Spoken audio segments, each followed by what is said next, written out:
Assalamualaikum warahmatullahi wabarakatuh. Pada kesempatan kali ini, saya Arif Nurdiansyah akan mencoba untuk mempresentasikan materi yang berjudul pemasaran global. Sebelum saya masuk ke materi, saya mohon maaf, dari video ini tidak ada proses pemotongan video, tidak ada kenaikan suatu level video. Jadi ini pure, murni saya buat pada hari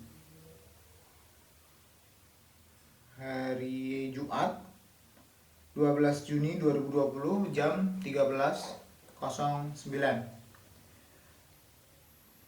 Seperti yang tadi saya sampaikan bahwa di sini saya akan membahas tentang pemasaran global. Yang pertama yang perlu kita bahas itu mengenai pemasaran atau apa saja sih produk yang bisa dipasarkan. Di sini saya mencatat ada 10 ya. Yang pertama ada barang. Tentunya barang kita sangat tahu bahwa hal yang paling utama adalah barang. Seperti contohnya pulpen, buku, ataupun sepatu, itu termasuk barang. Artinya benar-benar ada bentuknya. Kemudian yang kedua ada jasa. Di sini jasa itu ada banyak ya, contohnya ya. Seperti jasa pengetikan lah, contohnya jasa editing, ataupun jasa-jasa lainnya pengiriman barang, dan masih banyak lagi. Kemudian acara. Apa sih yang dimaksud dengan kita menjual acara? Nah, seperti yang Anda lihat di berbagai negara ataupun berbagai kota, kita ambil contohnya aja.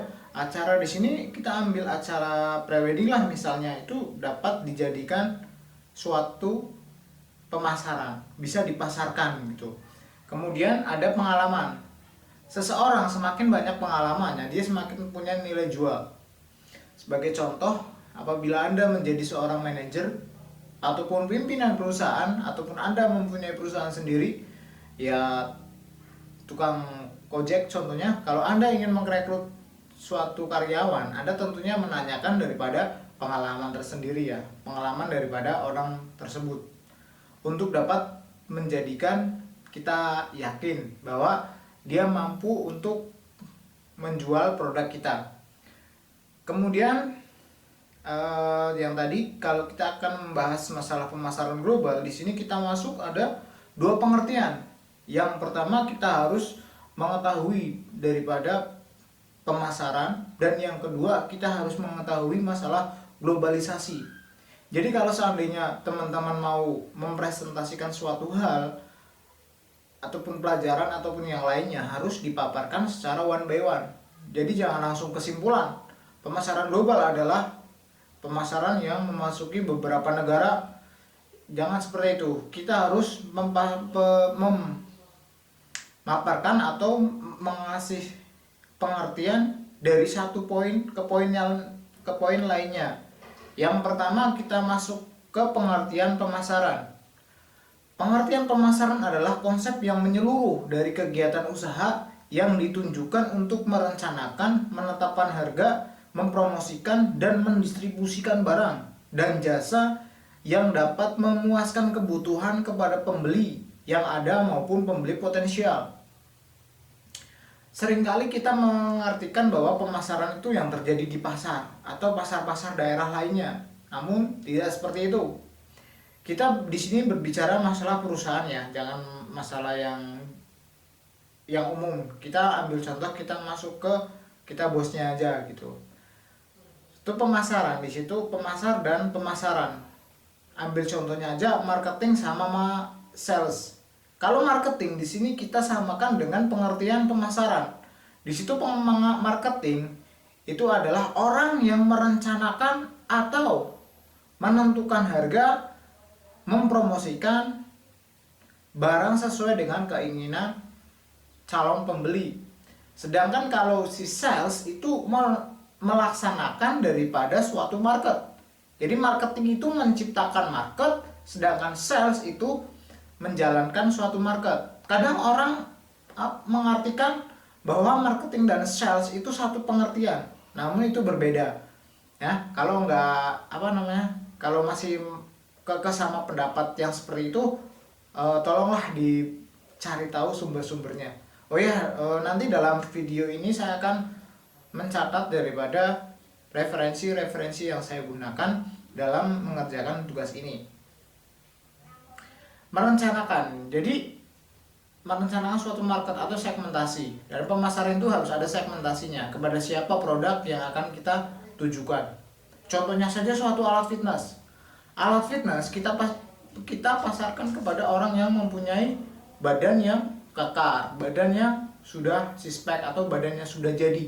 Nggak mungkin kalau alat fitness kita pasarkan kepada petani ataupun yang lainnya. Tentu kita melihat daripada fungsi daripada alat yang akan kita jual atau produk yang akan kita jual, seperti itu. Kemudian menentukan harga.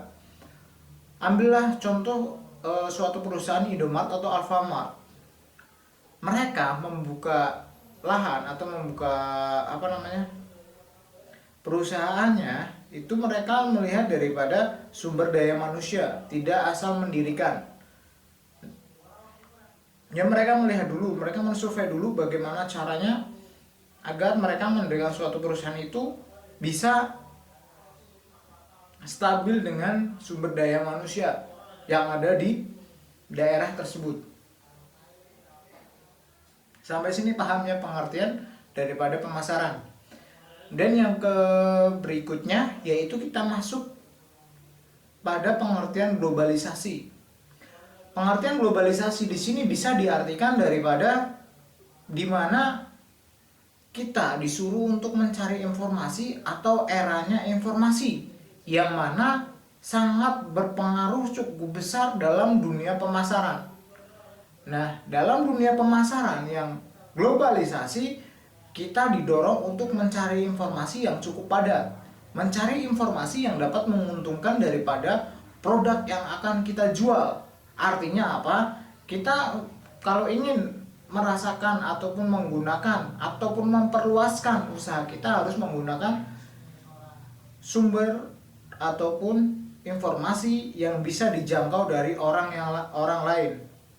Nah, di globalisasi kita lebih menyentuh pada abad ke-21, yang mana abad ke-21 ini disebut sebagai abad adalah orang-orang yang berada dalam abad informasi, yang mana semuanya sudah ditangani oleh beberapa teknologi, kemajuan iptek dan lainnya. Kemudian kalau kita memasarkan suatu produk, kita nggak mengikuti perkembangan iptek, kita akan ketinggalan daripada kemajuannya.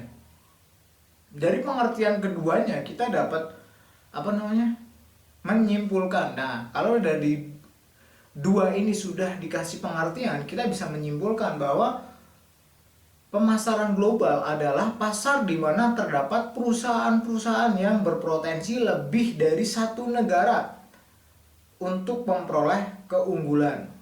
Ya, seperti yang saya sebutkan tadi, bahwa kalau di era globalisasi itu eranya sudah lebih luas, yang mana artinya tidak main di satu negara. Banyak kok perusahaan-perusahaan yang sudah go internasional atau sudah mengembangkan sayapnya di dunia luar atau di dunia internasional. Banyak sekali. Kemudian apa aja sih lingkungan yang ada di pemasaran? Yang tadi ada beberapa lingkungan ya. Ada beberapa lingkungan itu seperti pemasar ataupun marketer, yang mana seseorang yang mencari respon daripada pengertian pembelian dan dukungan dari pihak lain. Marketer ini sangat diperlukan untuk setiap perusahaan. Kalau seumpamanya tidak ada marketer, mereka memproduksi aja tanpa harus melihat kegunaan daripada produknya.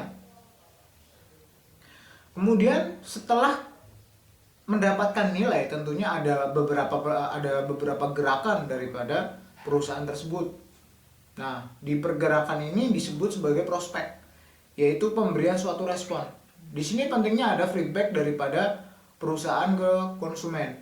Kalau semua tidak ada prospek, itu barang mereka akan start di situ, bahkan mereka akan ketinggalan dari perusahaan yang sudah ada ataupun perusahaan yang sudah muncul, karena mereka sudah menyombongkan diri bahwa produk saya sudah lebih baik, produk saya sudah menciptakan produk terlebih dahulu, akan kalah dengan mereka yang baru muncul ataupun yang setara dengan mereka, karena tidak adanya suatu feedback daripada perusahaan ke konsumen.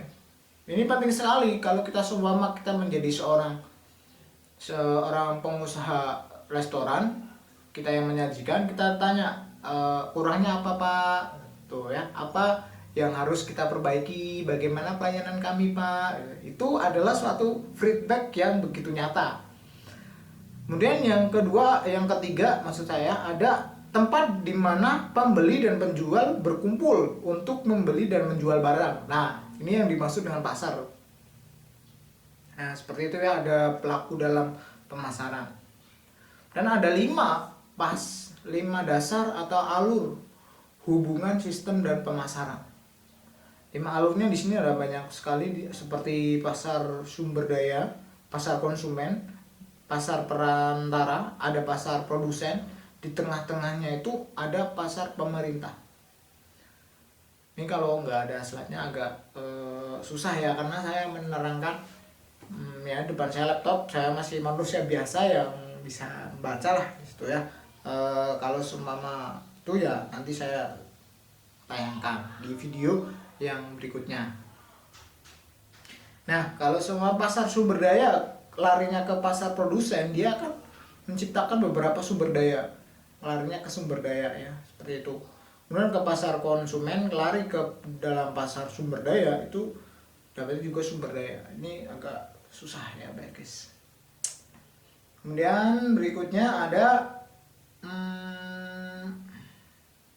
nah ini lingkungan pemasaran global. Lingkungan suatu pemasaran global sama halnya seperti kita dalam pemasaran lokal, yaitu ada pemasaran lingkungan mikro dan lingkungan pemasaran global makro. Mikro itu dari suatu dalam ya, mikro itu dari dalam, mikro makro dari luar, gitu aja ya. Kalau di lingkungan mikro kita nyangkutnya kepada perusahaannya, kemudian kedua ada pemasok, ketiga ada perantara pemasaran, pelanggan, dan pesaing. Dalam lingkungan mikro ini, dalam suatu perusahaannya, kita lebih mengarahnya kepada bagaimana sistem marketingnya di dalam suatu perusahaan itu. Tapi kalau seumpama kita masuk ke dalam lingkungan makro, kita sudah memasuki di mana sales itu bekerja. Karena sales dan marketing itu harus dipadukan, maksudnya harus bekerja sama. Adanya beberapa direksi dalam perusahaan gunanya untuk menyetarakan daripada lingkungan mikro dan lingkungan makro.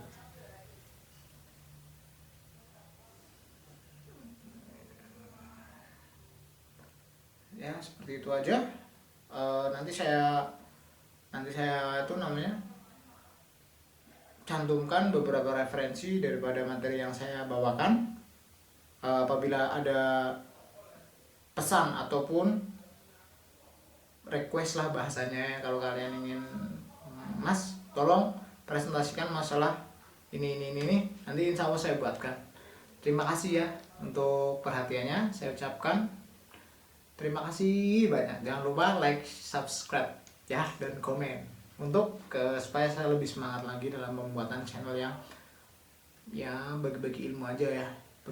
Kita sharing-sharing aja. Semua ada beberapa pertanyaan kita sharing di komentar, insya Allah saya jawab. Terima kasih. Wallahu muwaffiq ila aqwamit thoriq. Wassalamualaikum warahmatullahi wabarakatuh.